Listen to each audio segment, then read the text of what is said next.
présidentielle 2025, le cahier spécial du journal. Bienvenue au 13h, une bouffée d'oxygène pour les candidats à la présidentielle 2025. Ils procèdent depuis ce matin au retrait de la première tranche des fonds publics destinés au financement de la campagne électorale. Au ministère de l'administration territoriale, plusieurs partis sont déjà passés à la caisse. Nous faisons le point avec Charles Abosoloba sur place. Bonjour Charles. Bonjour Larissa Ngono, les mandataires des candidats passent tour à tour depuis 10 heures ici à la direction des ressources financières et matérielles du ministère de l'administration territoriale. Le professeur Nkumvondo a ouvert le bal pour le compte du candidat Akerimuna. Après plus d'une heure passée à la direction des ressources financières et matérielles, le président du parti Univers est sorti détendu, sourire aux lèvres. Il n'a cependant pas souhaité faire de déclaration pour l'heure. Deux autres mandataires lui ont ensuite emboîté le pas, celui du PCRN de Cabral Libye qui est sorti il y a quelques instants seulement, puis celui du RDPC de Paul Biya, Gilbert Timiévouna, par ailleurs trésorier général du parti. Les autres candidats en lice pour la présidentielle du 12 octobre prochain où leurs représentants sont toujours attendus. Rien ne filtre jusqu'ici sur les montants perçus au cours de cette opération qui repose sur les dispositions des articles 275 à 287 du Code électoral. Article qui stipule que les fonds publics destinés au financement de la campagne électorale seront répartis en deux tranches d'un montant égal aux candidats. Au moment où je vous repasse l'antenne, un quatrième mandataire vient de faire son entrée, celui du SDF de Joshua Oshi. L'opération se poursuit donc ici au ministère de l'administration territoriale, d'où je signe Charles Abosoloba. Pour le 13h. Merci Charles Abosoloba. Les candidats à la présidentielle 2025 ou leurs représentants dûment mandatés défilent donc depuis ce matin au ministère de l'administration territoriale. Il est question pour eux de rentrer en possession des ressources financières prévues pour la première tranche des fonds publics. Participation de l'État aux dépenses des candidats, des fonds qui sont mis à disposition conformément à la loi. Rabiatou Foudaoutou. La campagne électorale vaut son pesant d'or. L'État, soucieux d'équité, y met de l'argent. La caisse est ouverte depuis ce lundi pour les 12 candidats du 12 octobre. Un financement dont le caractère public impose des modalités d'octroi, d'utilisation et de gestion particulièrement encadrées. La loi a prévu des balises, des dispositions du Code électoral qui permettent aux bénéficiaires de savoir comment utiliser les fonds et à quoi s'attendre en cas d'entorse à la réglementation. Pour la présidentielle, les fonds publics destinés aux candidats retenus sont débloqués en deux tranches. Une première allouée à tous sur une base égalitaire. La seconde part, c'est après le verdict des urnes, servi au prorata des résultats obtenus et uniquement aux candidats ayant totalisé 5% au moins des suffrages exprimés.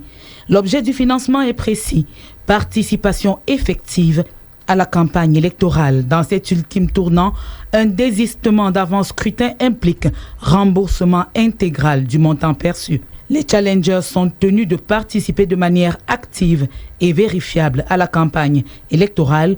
Ils se verraient dans le cas contraire sommés de reverser au trésor public la totalité de l'argent perçu, des ressources réservées à la campagne électorale et à elle seulement. Présidentielle 2025, une bouffée d'oxygène pour les candidats en lice.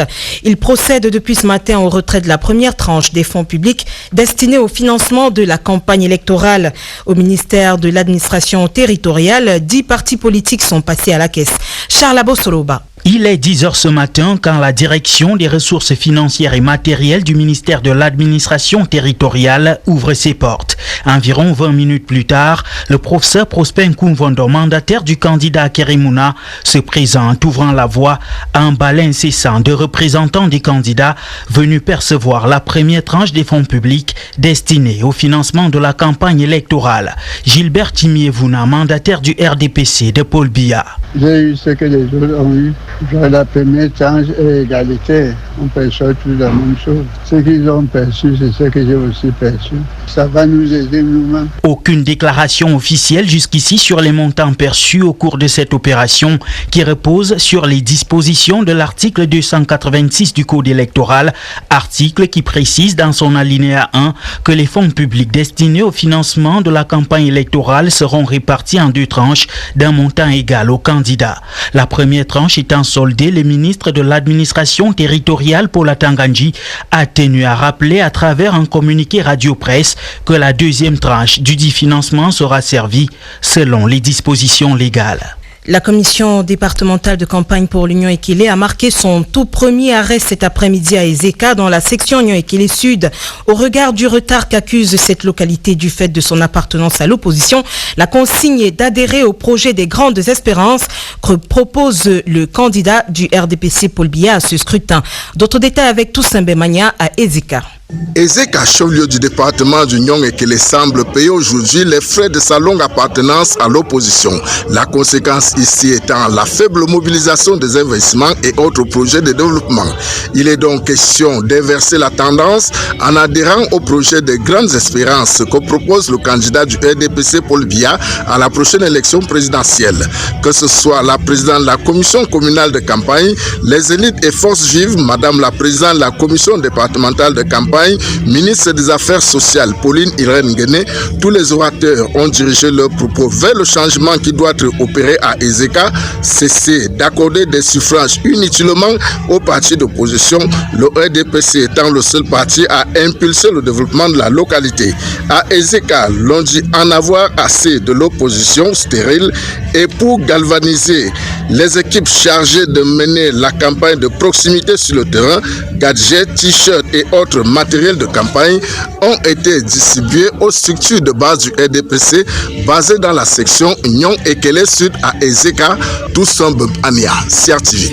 En lançant la campagne dimanche à Bangem dans le coupé Maningouba, le professeur Elvis Ngolengole, chef de la commission départementale de campagne RDPC, a appelé les 39 000 électeurs enregistrés dans ce département à ne pas céder à la manipulation. Ils doivent soutenir jusqu'à la dernière énergie leur candidat. Le président Paul Biya était présent à ce rendez-vous, le ministre Elungche, le professeur George Iwane, les forces vives de la région. Écoutons le professeur Elvis Ngolengole au micro de Salvador Becha de CRTV Sud-Ouest. Les instructions sont simples. Que les équipes de campagne communale soient engagées 100% dans toutes les 3 communes.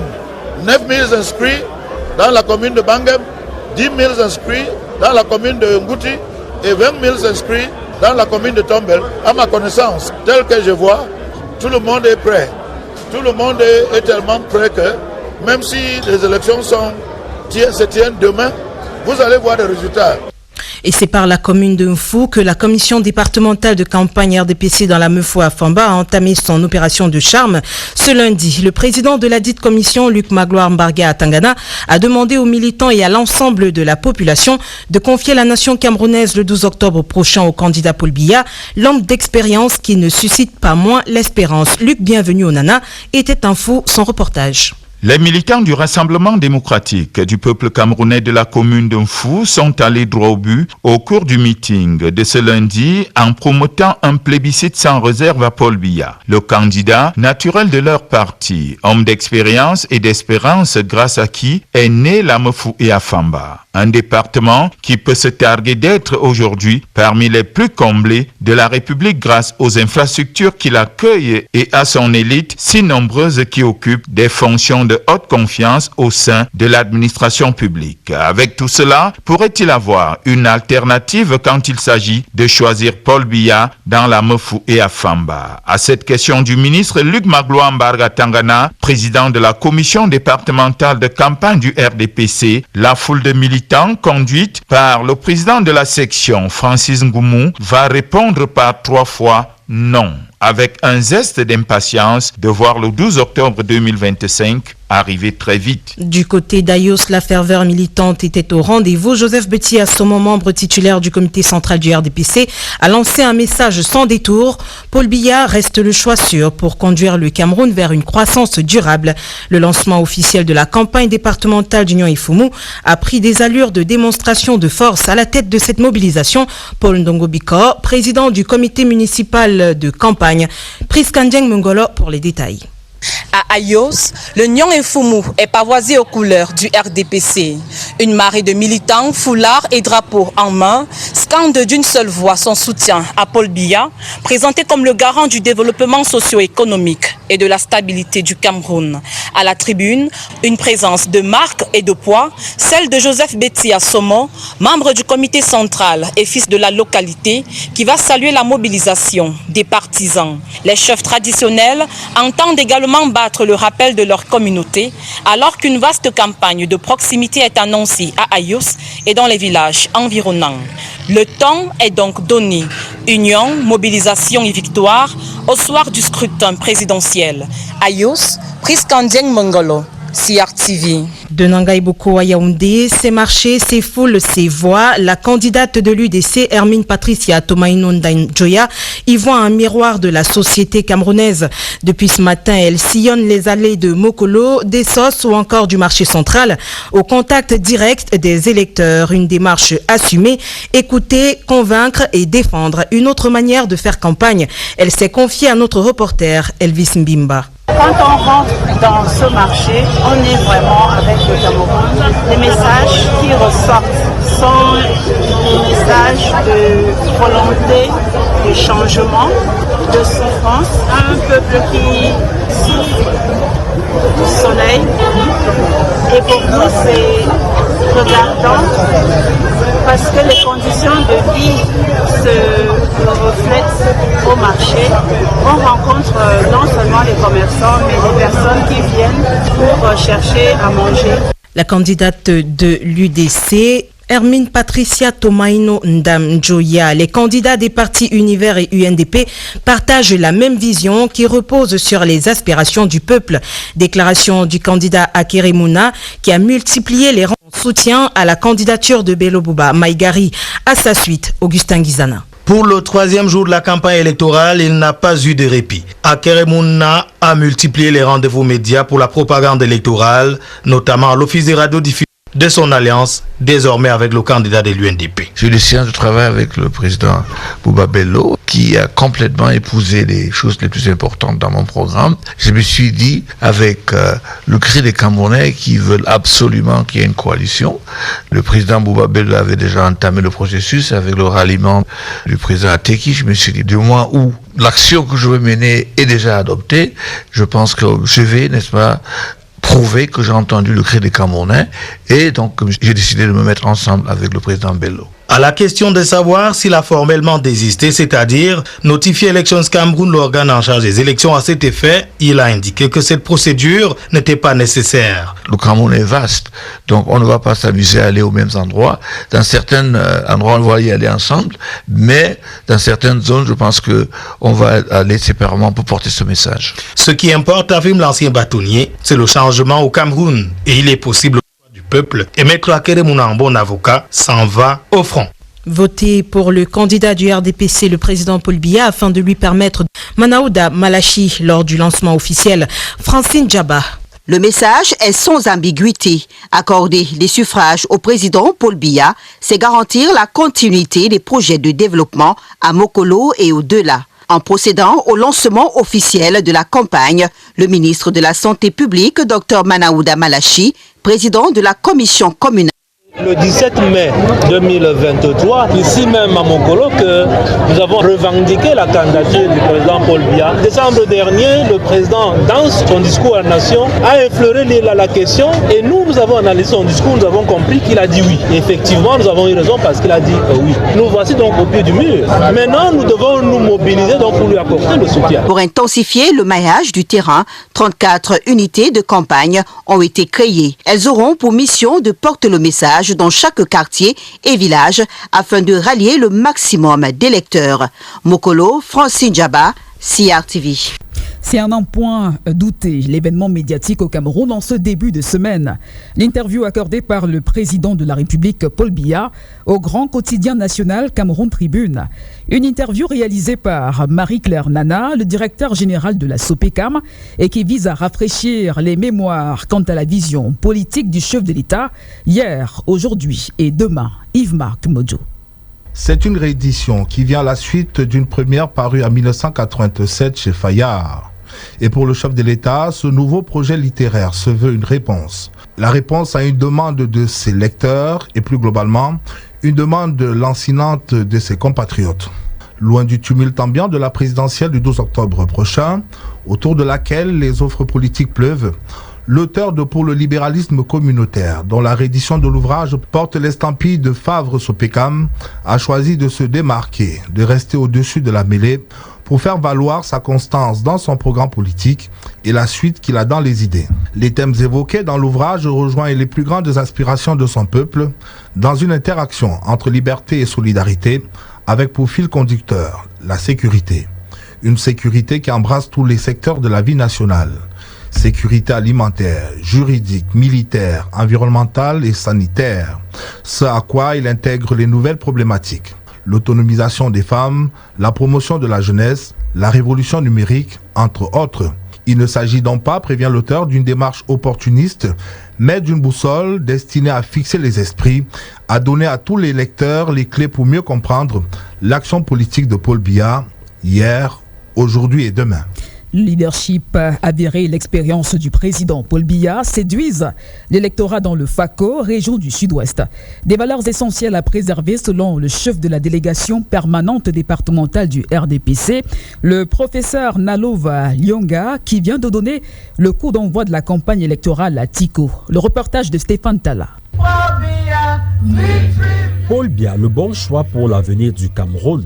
Réunis à Tiko, les militants et sympathisants du Rassemblement démocratique du peuple camerounais dans le FACO l'ont scandé. La présidente de la commission départementale de campagne du FACO appelle à une mobilisation continue et à l'union sacrée jusqu'à la victoire. Le professeur Nalova Lyonga cite pour leitmotiv la réhabilitation de la Sonara, l'achèvement de la dette salariale de la CDC, l'aménagement de la voie d'accès au port de Tiko et d'autres grands projets en cours. Honorable Findi Stanley Mokondo, président de la commission de campagne de Mouyouka. Le président Paul Biya, c'est le seul et unique candidat qui peut tout donner aux populations de Mouyouka. Voici le moment que la population de Mouyouka doit sortir pour dire au président Paul Biya que merci pour tout ce que vous nous avez donné déjà et on compte sur vous pour l'avenir. La stratégie pour un vote massif a été déroulée pour la conquête de l'électorat. Tiko Stéphane Tala, CRTV. La région du Sud-Ouest, où les populations du département de la Magno promettent également de voter le président Paul Biya lors du scrutin à l'horizon. Engagement pris à la place des fêtes de Mamfé, où le président de la commission communale de campagne du RDPC de Mamfé-Senta, professeur George Etchou, lançait l'opération de charme de l'électorat. C'était en présence du ministre Mengot Victor Aring Congo, président de la commission départementale de campagne pour la Magno. Samuel Désiré Ayan, reportage. Grande effervescence, place des fêtes de Mamfé inondée de monde. Le RDPC décline sa philosophie de campagne dans les 4 arrondissements du département de la Magno. Ici, l'inclusion est le mot d'ordre de la campagne qui s'adapte également au contexte sécuritaire. Toutes les prises de parole font l'éloge du président Paul Biya à travers de nombreux projets de développement dans la Magno. Des exemples sont cités à l'appel. Le président de la commission mentale de campagne RDPC pour la Magno, le ministre Mengot Victor Aring Congo, souligne que seule son excellence Paul Biya garantit la paix, la stabilité et le développement au Cameroun. Après Mamfé Centre, dirigé par le professeur Georges Etchou, les arrondissements d'Akwaya et Yumodjok et Opa-Banyan vont suivre le mouvement jusqu'au 11 octobre minuit. Mamfé, Samuel Désirayan, CRTV. À l'Union nationale pour la démocratie et le progrès, UNDP, ce lundi 29 septembre 2025. Pas de meeting de prévu, mais des réunions internes d'évaluation et de projection de la campagne électorale du parti.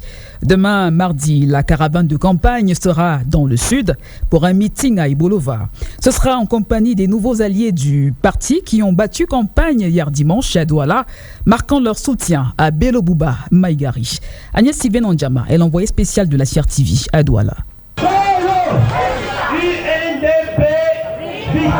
Les slogans de campagne électorale scandés à l'unisson à l'entame du deuxième meeting de l'UNDP à Douala sous une pluie battante témoignent de l'engagement pour la conquête de la magistrature suprême. Bello Bouba Maïgari, le candidat du parti. Je suis venu vous dire que chaque voix compte dans une élection à un tour. Il y a encore beaucoup de cartes d'électeurs en souffrance. Allons les prendre.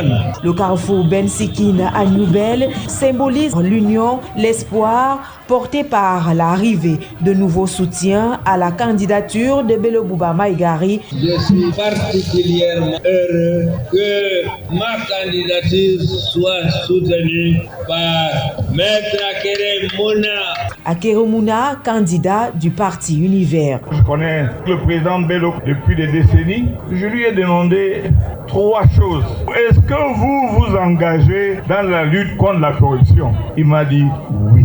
Deuxième chose, c'est la fédération. Dans la forme de l'État, est-ce que vous vous engagez pour ça? Il me dit oui.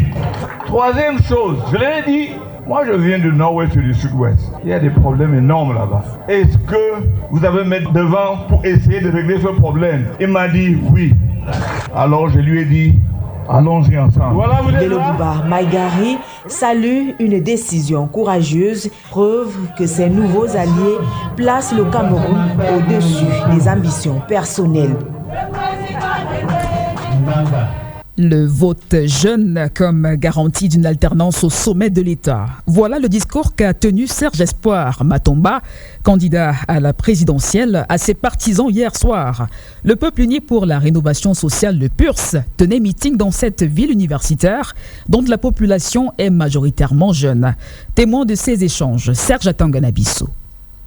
C'est l'entrée en fanfare qu'il a souhaité, qui s'est effectivement déroulée à Tchan, ville universitaire peuplée à 60% des moins de 30 ans.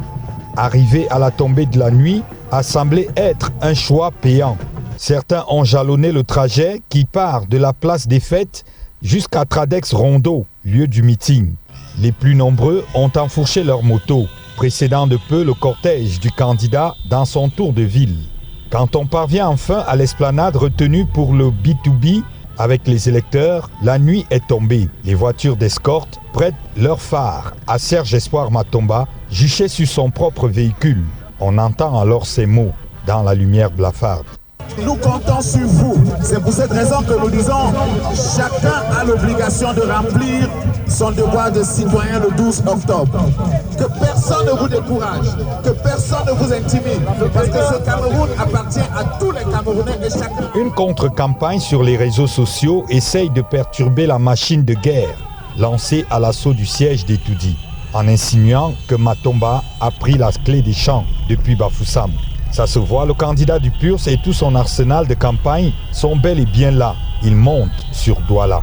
Puis Joël Noir, Serge Atanganabiso dans la caravane de campagne de Serge Espoir Matomba à Tchan, CRTV. Le changement se fera dans les urnes, a déclaré Samuel Iodi Iram à Ngong, dans la région du Nord. Le candidat du Front des démocrates camerounais était en campagne de proximité, notamment dans les marchés de la localité. Sur place, Aboubakar Abou. C'est la première fois que je viens à Ngong. Et j'espère que ce ne sera pas la dernière fois. Une première apparition dans la localité, mais pas un inconnu du terrain. En Ngong, Samuel Iodi Iram est accueilli comme l'homme du changement. C'est le changement, c'est notre moment. C'est nous les jeunes. Oui, il est 37 ans marié. Oui, c'est notre moment. Troisième président de la République du Cameroun. Vive la jeunesse. Un slogan qu'il assume avec assurance. Face aux doléances des habitants, le candidat à la magistrature suprême se montre direct. Ce que je dis aux populations de Ngong, comme ce que je dis à tous mes frères et sœurs camerounais, c'est que le moment est venu que nous reprenions nous-mêmes en main notre pouvoir. Et pour y parvenir, il montre la voie. Pour ça, il faut aller massivement voter le 12 octobre. Il faut se donner les chances d'offrir un nouveau leadership politique à notre pays. Un leadership que j'incarne par ma connaissance des réalités du terrain, par le fait que je ressemble au commun des Camerounais. Je ne suis pas le produit de l'administration locale. Je pense donc qu'ils sauront se reconnaître en moi. En homme de terrain, Samuel Iodi Iram sillonne ensuite les marchés de la localité, échange franc avec les commerçants. Il salue leur résilience face aux difficultés économiques actuelles et les invite à garder espoir Le changement est possible, martèle-t-il. Après le Nord, cap sur l'Adamawa, prochaine étape de sa campagne pour le scrutin du 12 octobre. Obakar Rabo, envoyé spécial, CRTV. Après le sud-ouest, Joshua aussi engage sa campagne électorale dans le département du Mungo, région du littoral. Le candidat du SDF à l'élection présidentielle appelle les populations à aller voter pour décider du changement. Il a déclaré à Souza Bonalea, après avoir salué ses militants, le chairman annonce la gratuité de l'école ou encore une meilleure performance du système de santé. S'il est élu, il poursuit son périple ce soir en Kansamba.